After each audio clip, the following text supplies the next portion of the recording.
Hello বন্ধুরা, সবাইকে স্বাগত জানাই স্টাডি সাকসেস কোচিং সেন্টারে।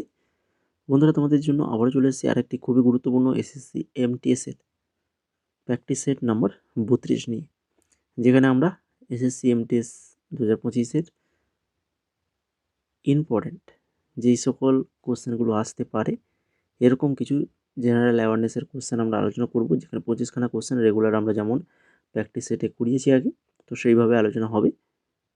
খুবই ইম্পর্টেন্ট। আর এখন আমরা কিন্তু একদম স্ট্যান্ডার্ড হাই লেভেলের কিন্তু আমরা কোশ্চেন অ্যান্সারগুলো আলোচনা করছি, মানে যেগুলো তোমাদের এমটিএসে যাদের একদম, যদি তোমাদের এমটিএস এক্সাম একদম শেষের দিকে যদি পড়ে, তো এই ধরনের কিন্তু কোশ্চেন আসার চান্স প্রবল। তো সেইভাবে কিন্তু আমরা কোশ্চেন অ্যান্সারগুলো আলোচনা করছি, ঠিক আছে? তো ফার্স্ট কোশ্চেন দেখো কি রয়েছে। অশোক স্তম্ভের স্থানের সঙ্গে নিম্নলিখিত কোন যুগলটি সঠিকভাবে মেলানো হয়েছে? অশোক স্তম্ভের স্থানের সঙ্গে নিম্নলিখিত কোন যুগলটি সঠিকভাবে মেলানো হয়েছে? সঠিক অ্যান্সার কী হবে? অপশানগুলো দেখো, কোনটা হবে সঠিক অ্যান্সার? না, সেটা হচ্ছে অপশান নাম্বার এ, লৌরিয়া নন্দনগড়, যেটা বিহার। অপশান নাম্বার এ, এটাই হয়ে যাবে আমাদের সঠিক অ্যান্সার, ঠিক আছে?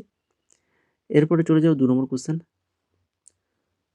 নকুম, এই যে নকুম উৎসব, কুম শব্দটি কি নির্দেশ করে? এই নকুম উৎসবে যে কুম, নকুম,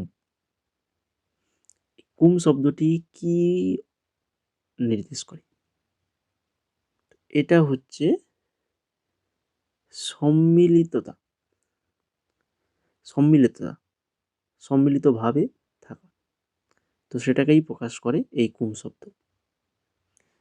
যে রাগে 6টা স্বর থাকে, 6টা স্বর, যে রাগে 6টা স্বর থাকে তা ড্যাশ জাতির অন্তর্ভুক্ত? কোন জাতির অন্তর্ভুক্ত? 4খানা দেখো, ঔদ্ধব, সম্পূর্ণ, সরব, তিস্র, কোনটা? তো 6টি স্বর থাকে, তখন সেটাকে বলা হবে সরব বলা হবে। কি বলা হবে? সরব। এরপরে দেখো 4 নম্বর, ক্রিকেটে, ক্রিকেটে আউট হওয়ার বিষয়ে নিচের কোন বক্তব্যটি সঠিক? আউট, কোনটার ক্ষেত্রে আউট হতে পারে?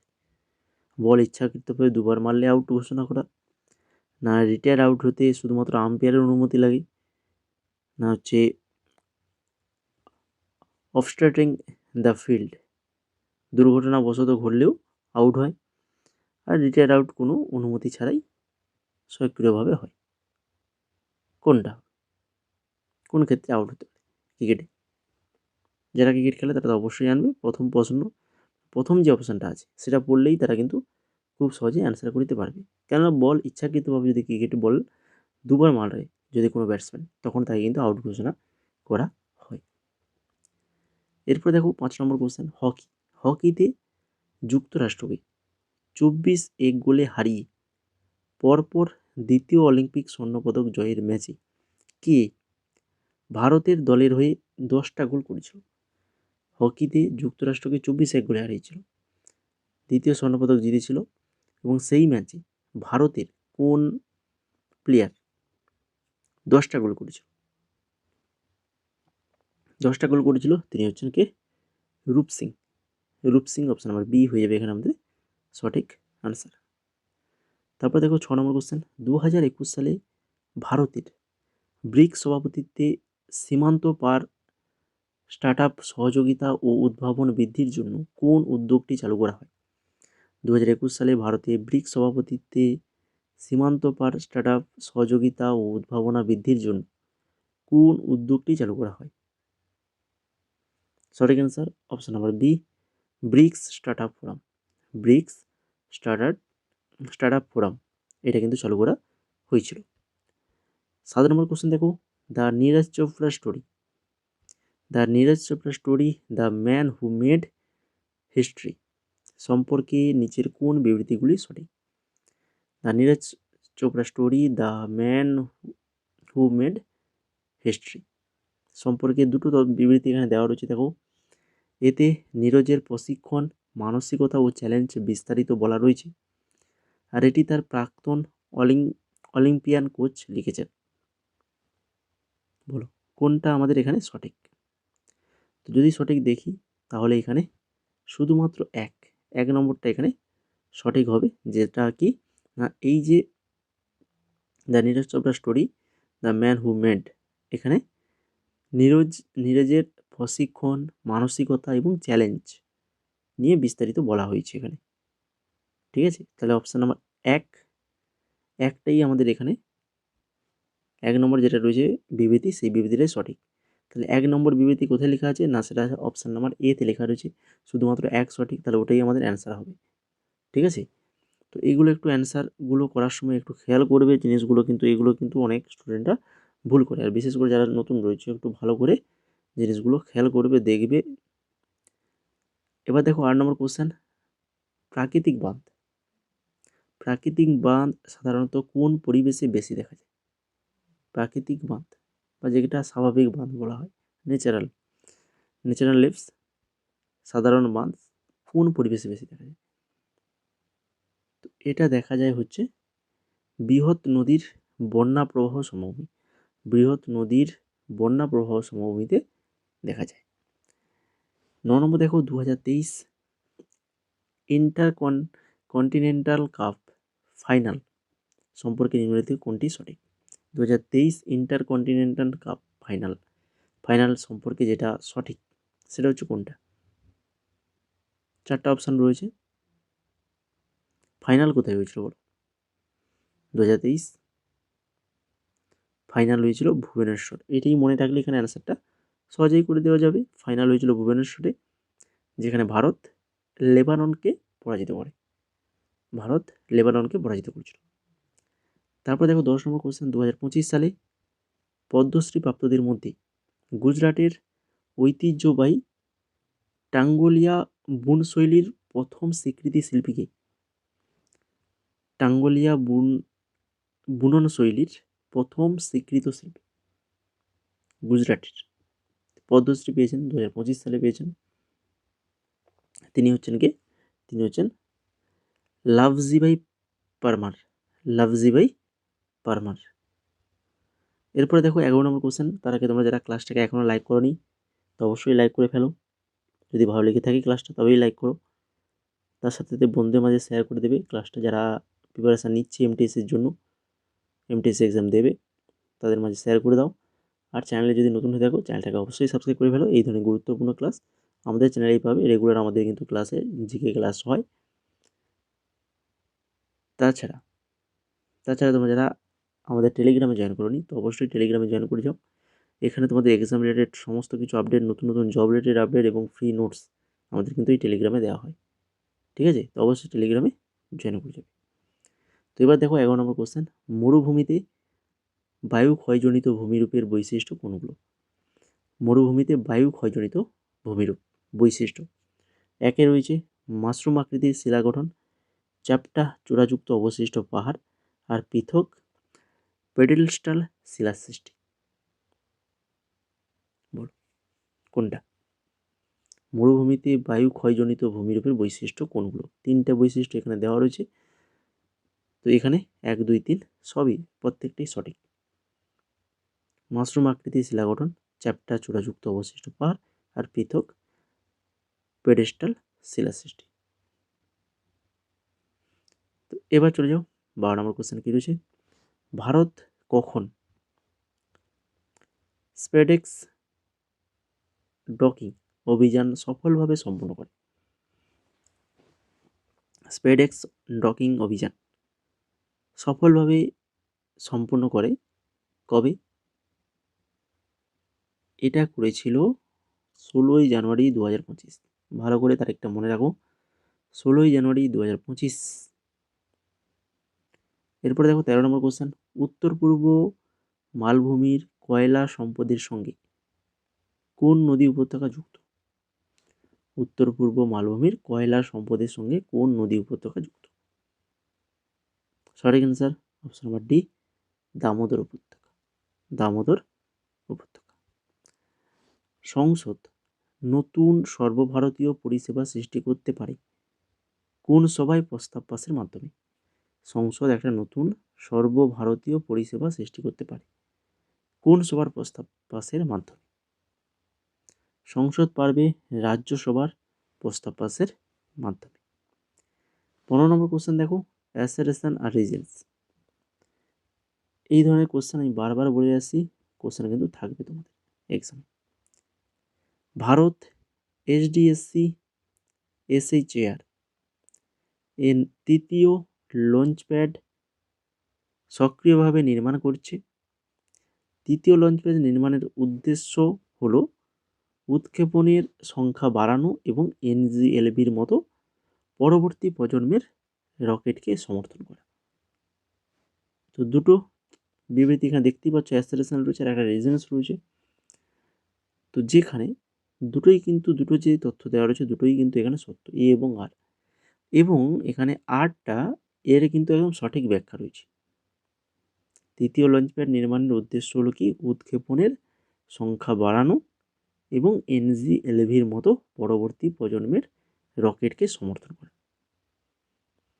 এরপরে চলে যাও 16 নম্বর কোশ্চেন, কি রয়েছে দেখো, ভারতে মানি বিল পাসের সঠিক আইন প্রণয়নের ধাপগুলি সাজাও। একটা মানি বিল পাস হবে, তার যে ধাপগুলো আইন প্রণয়ন মানে পাস হয়ে সেটা সঠিক আইনে পরিণত হবে কিভাবে, ধাপগুলো সাজাতে হবে। 4খানা ধাপে হয়। তো এখানে লোকসভায় মানি বিল উপস্থাপন, লোকসভায় পাস হওয়া, রাজ্যসভায় প্রেরণ, রাষ্ট্রপতির অনুমোদন। এগুলো কিন্তু আমরা সাজাই, তাহলে সাজানোর কোনো প্রয়োজন নেই, কারণ এখানে একদম সাজিয়ে দেওয়া রয়েছে, যেটাই রয়েছে ওটাই আমাদের এ, এরপরে বি, বির পরে সি, সির পরে ডি। তাহলে অপশান নাম্বার এ হয়ে যাবে আমাদের এখানে সঠিক অ্যান্সার। তাহলে জিনিসটাকে দেখে নাও, কী হবে, কোনো একটা মানি বিল সেটা আগে লোকসভায় মানি বিলটা উপস্থাপন করা হবে, তারপরে সেটা লোকসভায় পাস হবে, পাস হলে সেটা রাজ্যসভায় প্রেরণ করা হবে, রাজ্যসভায় প্রেরণ করা হলে তারপরে কী হবে, রাষ্ট্রপতির অনুমোদন নিতে হবে, রাষ্ট্রপতি অনুমোদন দিলে সেই বিলটা কিন্তু পাস হবে, বিল পাস হয়ে মানে সেটা একটা আইনে পরিণত হবে। ঠিক আছে, সেই বিলটা একটা আইনে পরিণত হবে। তো ABCD ক্রমটা একদম সঠিকই দেওয়া রয়েছে প্রশ্নে, যেটাই রয়েছে ওটাই হবে। এরপরে দেখো 17 নম্বর, ভারতীয় নাগরিক নিরাপত্তা সংহিতা BNSS এর কোন সেকশন তল্লাশি ও জব্দ প্রক্রিয়ার ভিডিও রেকর্ডিং বাধ্যতামূলক করা হয়েছে? কোন সেকশানে তল্লাশি ও জব্দ প্রক্রিয়ার ভিডিও রেকর্ডিং বাধ্যতামূলক করা হয়েছে? সেকশন 105। তারপরে চলে যাও 18 নম্বর কোশ্চেন, ডাক কর্মযোগী কোন বিভাগ চালু করেছে? ডাক কর্মযোগী এটা চালু করেছে কে না ডিওপি চালু করেছে। 2025 এনার্জি ট্রানজিশন ইন্ডেক্স অনুযায়ী শক্তি ব্যবস্থার নমনীয়তা বৃদ্ধি ও নবায়নযোগ্য শক্তির একীকরণের প্রধান অগ্রাধিকার কোনটা? 2025 সালের এনার্জি ট্রানজিশন ইন্ডেক্স অনুযায়ী শক্তি ব্যবস্থার নমনীয়তা বৃদ্ধি ও নবায়নযোগ্য শক্তির একীকরণের প্রধান অগ্রাধিকার কোনটা? বিদ্যুৎ গ্রিড ও স্টোরেজ সিস্টেম আধুনিকীকরণ ও ডিজিটাইজেশন। বিদ্যুৎ গ্রিড ও স্টোরেজ সিস্টেম আধুনিকীকরণ এবং কি ডিজিটাইজেশন করা, এটাই হচ্ছে এর প্রধান অগ্রাধিকার। 20 নম্বর দেখো, বড় ড্রাম ব্যবহার করি পরিবেশিত লোকনৃত্য দোল্লু কুনিথা কোন অঞ্চলের? বড় ড্রাম ব্যবহার করে এখানে পরিবেশন করা হয় এই নৃত্য, যেটা হচ্ছে দোল্লু কুনিথা। এটা কোন অঞ্চলের? এটা হচ্ছে কর্ণাটক রাজ্যের একটি লোকনৃত্য দোল্লু কুনিথা। এটাই ভালো করে মনে রাখো যে এখানে বড় ড্রামের ব্যবহার করা হয়। তারপরে দেখো 21 নম্বর, 2024 সালে চালু হওয়া গ্রিন ক্রেডিট প্রোগ্রামের প্রধান লক্ষ্য কী? এর প্রধান লক্ষ্য হচ্ছে ঋণ প্রণোদনার মাধ্যমে পরিবেশ পুনরুদ্ধারকে উৎসাহিত করা। তারপর দেখো 22 নম্বর, ভারতের সার শিল্প সম্পর্কে নিচের কোন বিবৃতিগুলি সঠিক? সার, ভারত পটাশ ভিত্তিক সারের স্বয়ংসম্পূর্ণ, ইউরিয়া সবচেয়ে বেশি উৎপাদিত নাইট্রোজেন সার। সবুজ বিপ্লবের পরে সার উৎপাদন বৃদ্ধি পায়। আর গুজরাট ও কেরালায় সার উৎপাদন ছোট অবদানকারী। গুজরাট আর কেরালা সার উৎপাদনে ছোট অবদানকারী, মানে অবদান একদম কম, এটাই বলতে চাইছি। তো এখানে যদি আমরা দেখি তাহলে সঠিক আমরা কোনটা কোনটা পাচ্ছি, 2 এবং 3 এই দুটো সঠিক, অর্থাৎ আমাদের এখানে অ্যান্সার হবে option number B, only 2 and 3। Only 2 and 3 এটাই আমাদের সঠিক অ্যান্সার। তাহলে দুটো কী কী দেখো, ইউরিয়া সবচেয়ে বেশি উৎপাদিত নাইট্রোজেন সার, একদম সঠিক। আর সবুজ বিপ্লবের পরে সার উৎপাদন কিন্তু বৃদ্ধি পায়, এই দুটো কথা সঠিক, এই দুটো কথাই মনে রাখো। 23 নম্বর দেখো, ভারতের কার্বন বাজার সম্পর্কিত নিচের বিবৃতিগুলি বিবেচনা করো। কার্বন বাজার সম্পর্কিত এখানে 3টে বিবৃতি দেওয়া রয়েছে। বনায়ন ও নবায়নযোগ্য শক্তি প্রকল্পের মাধ্যমে কার্বন ক্রেডিট তৈরি করা যায়। ভারত একটা দেশীয় স্বেচ্ছাসেবী কার্বন বাজার চালু করেছে। আয়কর আইন 1961 অধীনে কার্বন বাজারগুলি পর্যবেক্ষণ করা হয়। 3টে বিবৃতি কোনটা সঠিক? এই যে বিবৃতিগুলো রয়েছে এদের মধ্যে অনলি 1 অ্যান্ড 2, 1 এবং 2 এখানে সঠিক। 3 নম্বরটা ভুল রয়েছে এখানে, ঠিক আছে? 3 নম্বরটা কিন্তু এখানে ভুল। 24 নম্বর দেখো, ঝাড়খণ্ডের জাওয়া উৎসবে মেয়েদের সবুজ তরমুজ উৎসর্গ করা কোন প্রতীক নির্দেশ করে? ঝাড়খণ্ডে জাওয়া উৎসব কোথায়? ঝাড়খণ্ড। এখানে মেয়েদের সবুজ তরমুজ উৎসর্গ করা হয়। কেন? কিসের প্রতীক? কোন প্রতীক নির্দেশ করে এটা? পুত্র ও প্রজনন শক্তি। পুত্র ও প্রজনন শক্তি। আর লাস্ট কোশ্চেন আজকের 25 নম্বর কোশ্চেন, নিচের বিবৃতি বিবেচনা করুন। দুটো বিবৃতি, আন্তঃরাজ্য পরিষদ অনুচ্ছেদ 263 অধীনে একটি সাংবিধানিক সংস্থা, এটির সুপারিশ কেন্দ্র ও রাজ্যের জন্য বাধ্যতামূলক। আর তোমাদেরকে বলে রাখি কিন্তু এই বিবৃতি ধরনের কোশ্চেন এবং অ্যাসারেশন রিজনস যে কোশ্চেনগুলো আমি করিয়ে থাকি, এই ধরনের কোশ্চেন কিন্তু তোমরা এক্সামে দেখতে পাবে।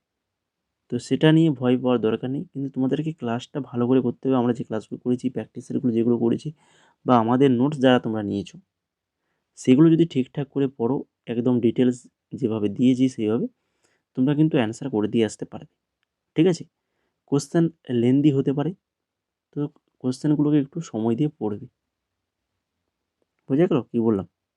তো এখানে দেখো দুটো যে বিবৃতি দেওয়া রয়েছে, তো এই দুটো বিবৃতির মধ্যে শুধুমাত্র এক নম্বর বিবৃতি কিন্তু এখানে সঠিক।